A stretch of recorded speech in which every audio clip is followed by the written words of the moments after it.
Give me your status. Looks clear. No one in sight. Good. Let's recap the route you will take. As I said, the enemy's HQ is in the refinery along the coastline. Dolzaev has been spotted there using satellite photography. Also on site, Mistral, a desperado captain. So I go through the city, cross the bridge into the old town, then head down to the rear of the refinery. Still, I think they anticipate us. They will probably have a grand reception awaiting you at the old city. Do not let your guard down. Hostiles in the lower corridor, I see. Try to flank them, or approach from behind.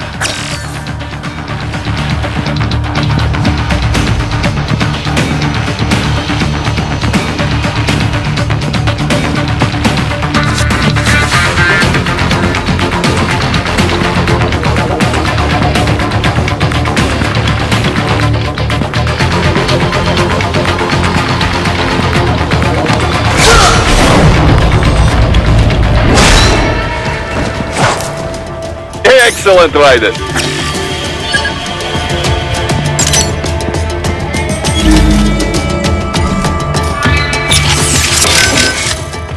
The stealth craft made it back to Sochi all right? Da. Safe and sound. No repairs necessary. Some routine maintenance and she will be as good as new. Good to hear. I'm guessing that thing doesn't come cheap. Well, an old Soviet army friend gave me discount. He runs a PMC, specializing in airborne warfare. An Air Force for hire? That's a new one. Ever since SOP, Mercs started to fill more and more regular combat duties. SOP ended, but the trend did not. Most every modern military relies on PMC support in one way or another. Good news for Maverick, I suppose. Anyway, that's quite the little jet your friend has. I was expecting a lot of turbulence coming in that low, but she was smooth as silk. Didn't feel like I was a bird exactly, but probably the next best thing. The MQ-133C uses a brand new type of active adjustment control system. Sensors on the plane take readings 120 times a second, and to be honest, I don't know how it works. But the crew chief tells me this is what keeps her flying so steady. It is all state-of-the-art technology. There are only 3 of them in the entire world. Even the RQ-133 spy plane she is based on is only 2 years old. It is fitted specially for Cyborg, so maybe demand is a bit low now, but I think that will change soon, eh? It's funny. Its guts are all bleeding edge, but from the outside, it looks almost retro. Until recently, stealth aircraft design was focused on radar-absorbing materials and improving aerodynamics. But lately, engineers are trying to use the shape of the craft to do more than improve gas mileage. Maneuverability is a low priority. This kind of plane is not meant for dogfighting, after all. And we can afford all this? I hate to ask, but will we clear a profit on this op? You need not worry about such things. But yes, we should be fine. Where the proper equipment can make or break a mission, we should have the best. That miss with the anti-air missile last month was a painful reminder of this lesson. Ah, yeah. I see what you mean. Huh. I didn't think flares could still fool anti-air missiles like that. They, can't. At least not with any modern missile. Recent missiles rely on a dual wavelength, or IIR system, for guidance. Flares wouldn't fool either of them. But that was no recent missile I had. That Gusak Derma couldn't even take down a fat tilt-rotor target. At a close range. Chort возьми. Come on, Boris. We had no intel. No reason to think that we'd be facing anything like that. You budgeted for the tools appropriate to the job. No one blames you. Perhaps. In any case, now we know what we are dealing with. This is still a business, but this time I am stretching the budget as much as possible. Expenses like that aircraft and your new body are all part of this. Both were worth the money. This body's more capable than I could have imagined. I'm glad you feel this way, since it is still company property. Remember, if you quit on us, you either return it or you buy it. Yeah, Boris. I remember the first 5 times you told me. So Raiden, who was this that told you to find your own name before you stopped going by Jack? The one and only Solid Snake. Hero of Outer Heaven, Zanzibar Land, Shadow Moses. The list goes on. Right. Guy's a legend. I forgot you knew him so well. Yeah, he saved my ass at Big Shell. Not to mention a few times after that.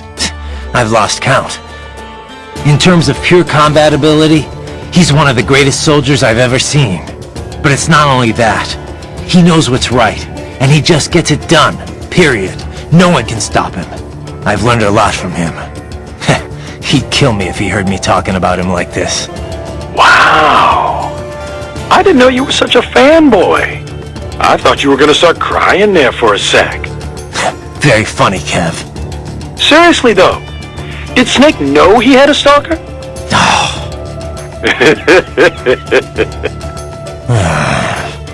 Hey, relax. I'm only ribbing you. I just wish I got to meet the guy, you know? I know. You're no fun.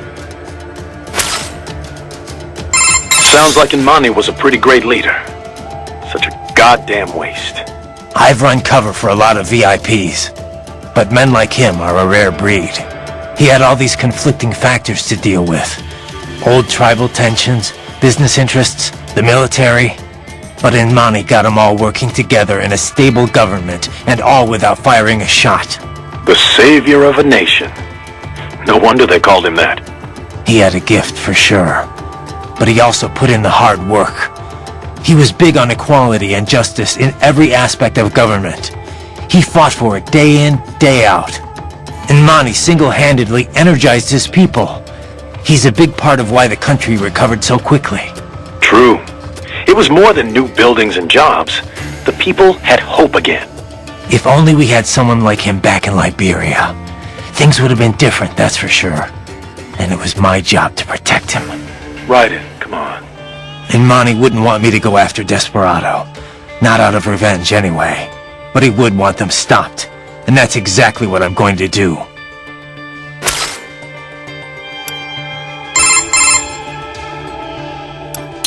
No?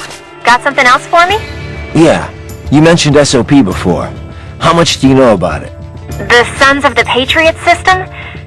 Same stuff as anyone else in the industry, probably. Basically, a nanomachine software combo for controlling contractors. Used to be required for all PMCs. Soldiers couldn't fire unless their ID matched their weapon and they had clearance. From their commanding officers.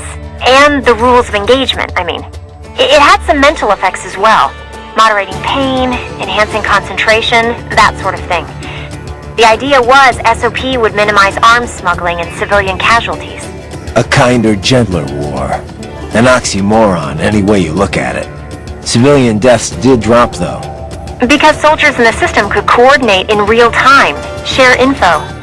Between that and the ID weapon locks, a lot of people felt better about employing privatized military.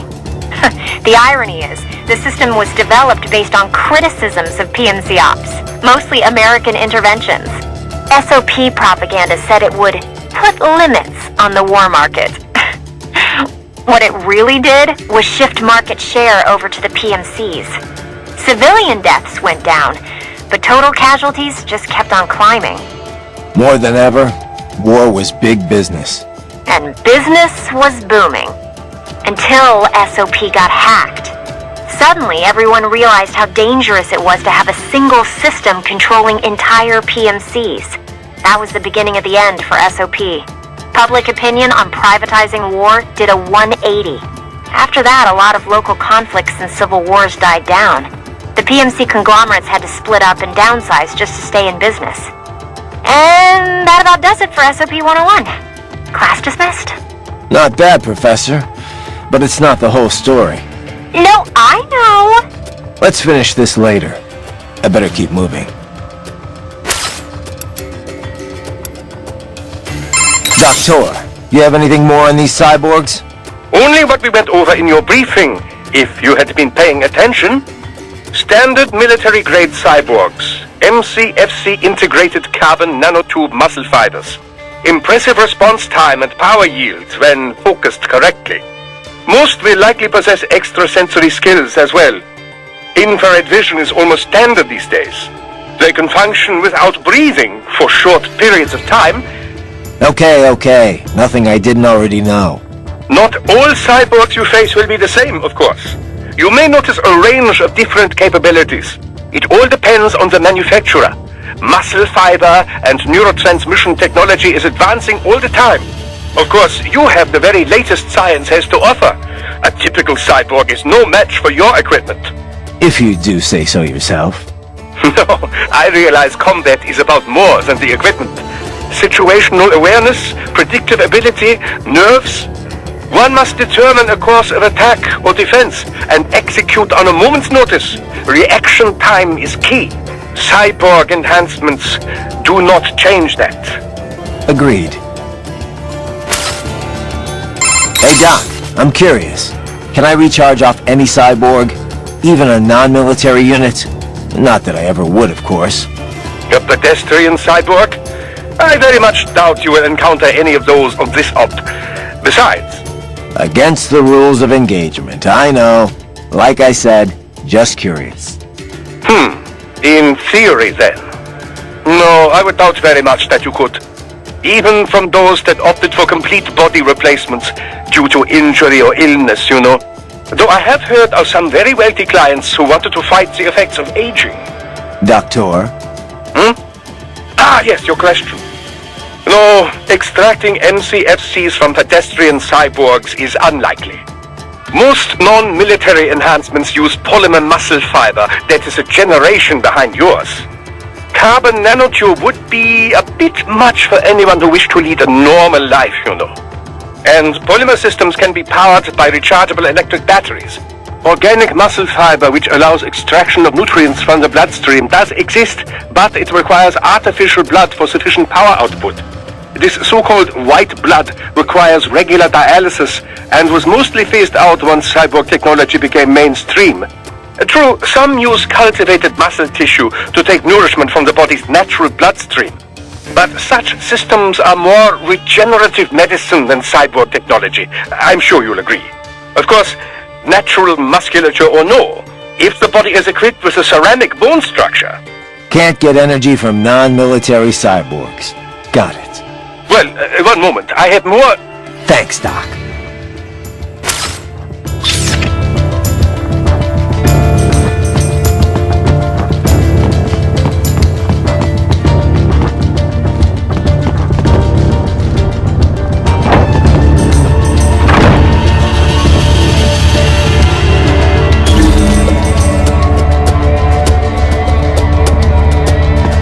Raiden, take that main thoroughfare. You can use augment mode to see where the enemy is located. Your body analyzes radar and IR data to construct your AR display. Some civilians are still in the city. That is not good.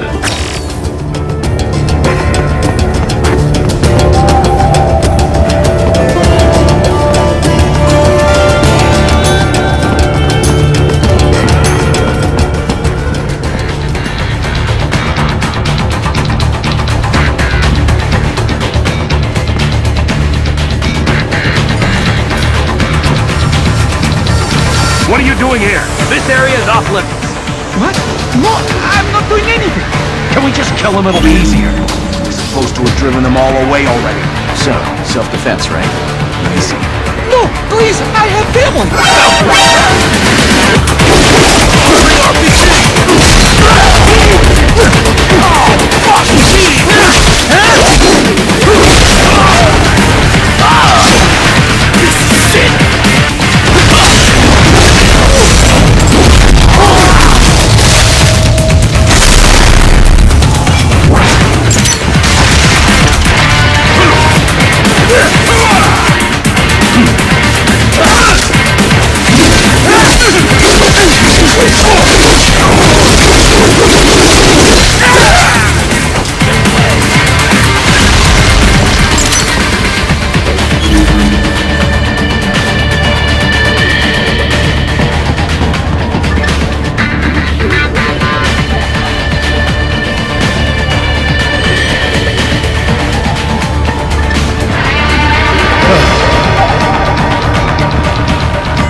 Raiden, what's your game plan?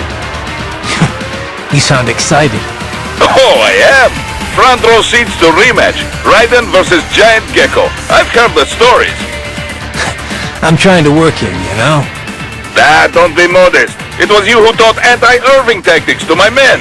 This I think you could handle with no legs and both eyes closed. Boris! Okay, I know. Never let your guard down in battle. So, let us recap what we know about your foe. An AT Corp representative gave me brochure last time he stopped by. The most recent model is the Block 30. Probably this is what they're facing here. Muscle contraction rate is increased by 6%, and the chassis is made from honeycomb boron fiber reinforced plastic. It's lighter, more durable. The engine still puts out 650 horses, but they say it is much more agile now. Can you tell the difference? Dunno.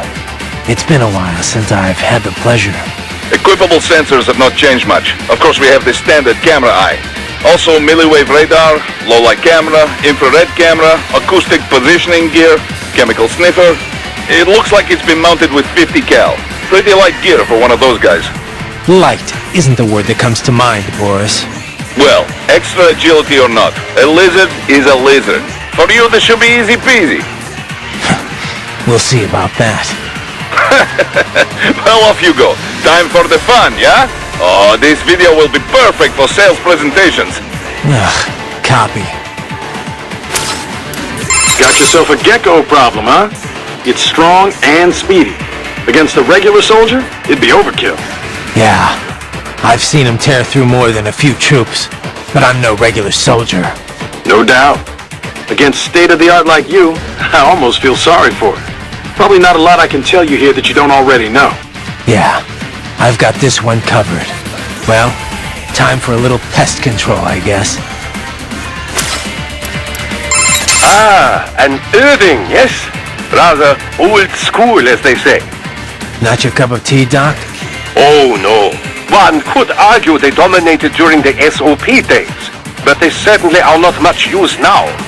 They have been improved upon over the years, no doubt.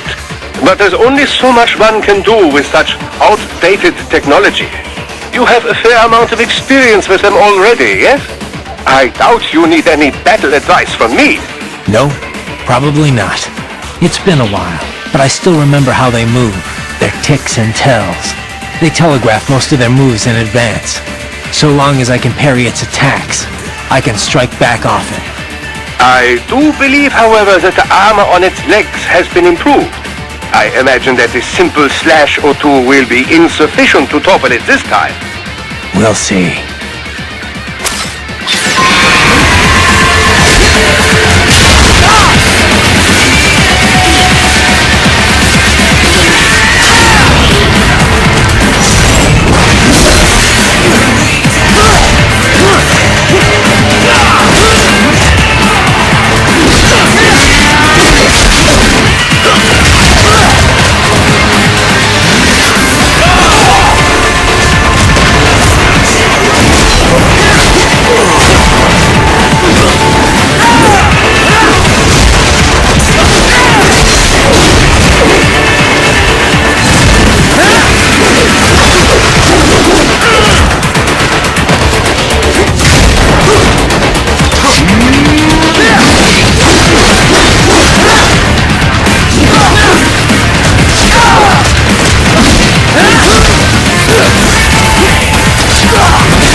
good, Raiden. Now, keep heading for refinery.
Wait, we're picking up a wireless transmission near your position.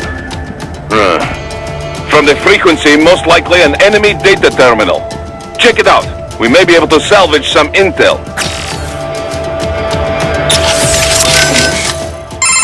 Raiden, what I said about staying focused on the mission. Understood. No need to explain. I say this because I have been there. I have let my emotions take over on the battlefield. Some of the PMC work I did after my discharge was... they were gray area jobs. But that's all in the past. When I took on those former PLA soldiers to form Maverick, I laid out my conditions.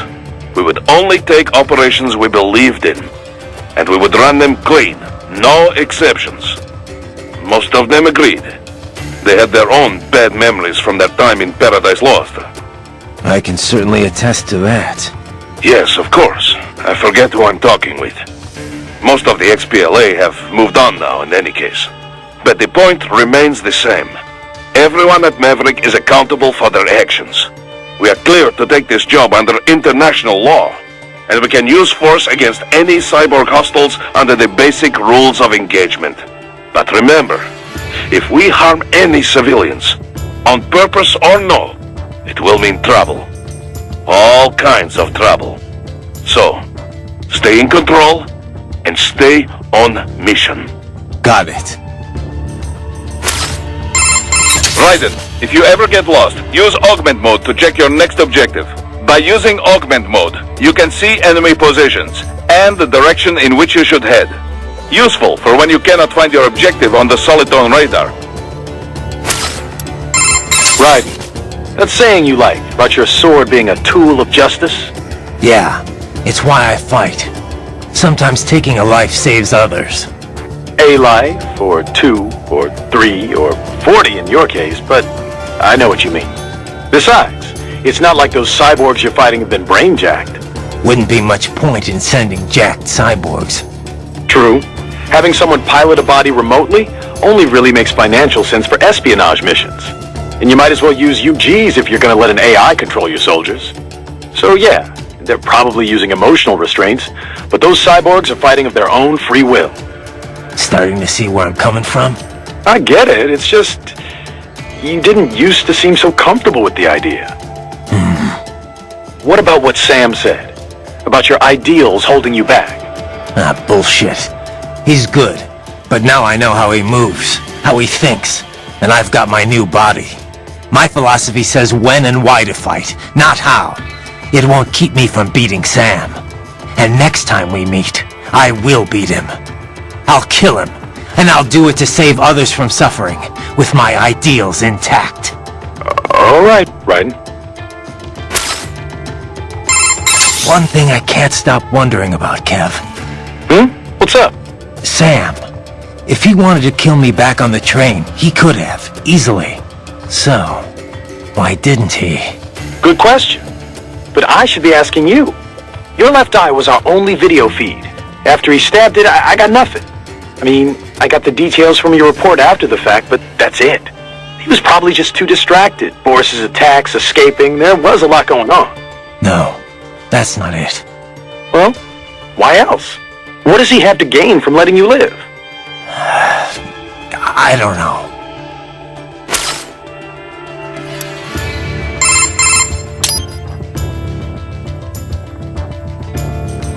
Roger that. Save complete. I thought we'd get back to our little history lesson. What do you know about the Patriots? I know that they were behind everything we talked about before with the SOP system. People thought these 12 guys controlled world politics and the global economy from the shadows. And they were right. Except there weren't 12, and they weren't guys, or even human. They were massive AI networks. All the better to gather information on a global scale, or censor it if they wanted. They'd manipulate factions to keep wars raging, all while selling arms to both sides. The PMCs made billions too, of course. SOP was the Patriots' masterstroke. They could control battles directly, down to each individual soldier. The system might even still be around if the AIs hadn't all been destroyed. I'm impressed. You know your stuff. Not many people have even heard of the Patriots. More than when they were active, but still, not many. Almost no one knows they were AIs, or that they're the real reason SOP went away. Well, the few that do know aren't going to talk about it publicly. Even the world leaders. Especially the world leaders. The people would panic, assuming anyone believed them, which they wouldn't. You can find speculation on the net if you look hard enough. Some of them get pretty close to the truth, but the stories never made it into the mainstream. Just another conspiracy theory. I'm not surprised. It's a little hard to believe, you know? It just sounds crazy. When Kevin briefed me about all this in orientation, I thought it was some kind of BS detecting test. So, as I was saying, there are many differences between pedestrian and military cyborgs. You're still on about this. Now, first and foremost, military cyborgs are generally full-body conversions. You mean as opposed to partials? Yes, as opposed to just grafting on an arm or leg where a myoelectric prosthesis would suffice. As I have said, for the general public these full-body replacements are quite rare. Quite rare. Only in cases of extreme injury or illness generally. Perhaps a few eccentrics who wish to live longer. In any case, most pedestrian cyborgs are no more than an artificial limb or two. We call these partials. Doctor, I know. I just said that. Partials enhancements are not designed to meet the rigors of military use. A pair of synthetic arms attached to an organic body cannot match the power of those on a full cyborg. Total body conversions also armor the entire soldier against stray ordnance and minor injury. This is why wounded contractors most often opt for the works rather than simply replacing the lost limb. I hear it's why most of Maverick's cyborgs had it done, anyway. Of course, there is the rather dramatic change in appearance to consider. Civilian life as a cyborg can be, well, complicated, as I'm sure you can attest. But for the field, man and metal, capability beyond the natural human body, it has a functional beauty. Beauty or beast? Both lie in the eye of the beholder, which brings us to the senses. Machine implants can also restore lost vision and hearing, and with added sensitivity, as you know. Such options have become standard in most military conversion packages, along with pain suppression and dampening less useful emotions, similar to how SOP operated. Yeah, no matter how hard I'm hit, it doesn't really hurt. Of course, everything has its limits. Do not let your high threshold for pain make you reckless. Understood.